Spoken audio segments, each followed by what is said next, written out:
The first thing you need to know about Afghanistan is that this isn't anything new.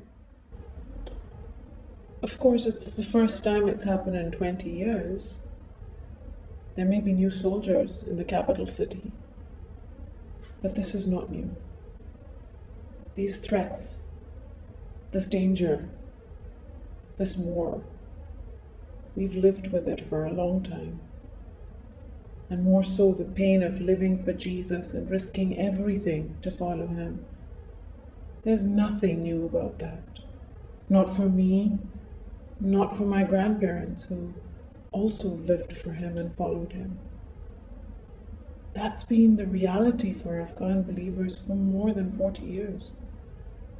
First under the Taliban and then under the American-supported Afghan government.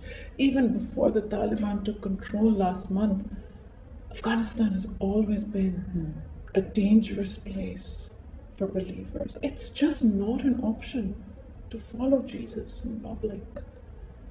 And yes, now things are worse than before, even if they're not new.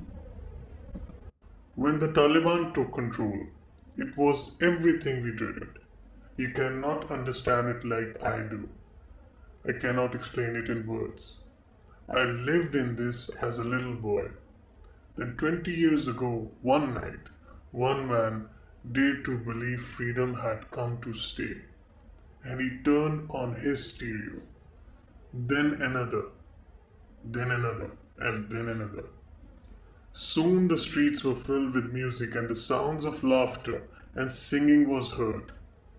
The night the Taliban took control, I felt someone step into my memories and try to snuff them out, to speak fair to me. In another room, my wife went into labor and a baby girl was born. A baby girl to a Christian family on a fateful night as this.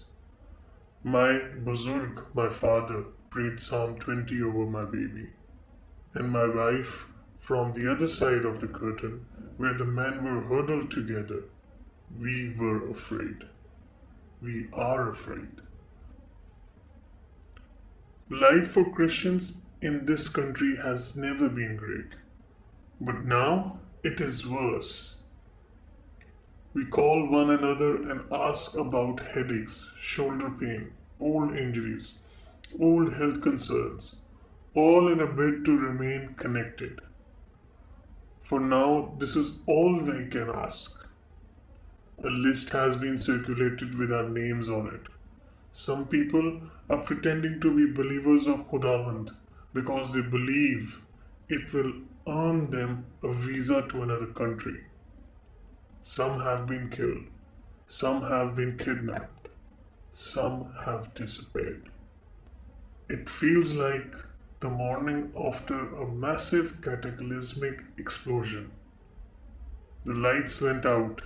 The party had started that night almost 20 years ago, was snuffed out, and the music replaced with screams and gunshots and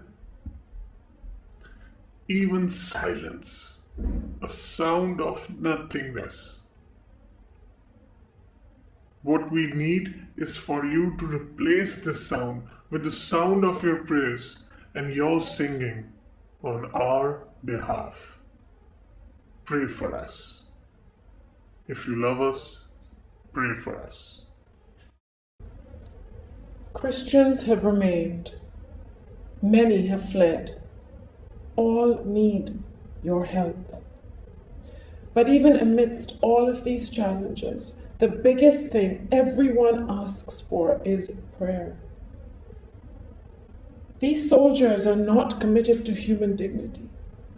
Their eyes are looking all the time how to have power and how to demean anyone who wants to think and dream.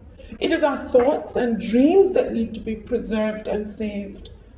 Our faith lives there, in our hearts and in our minds.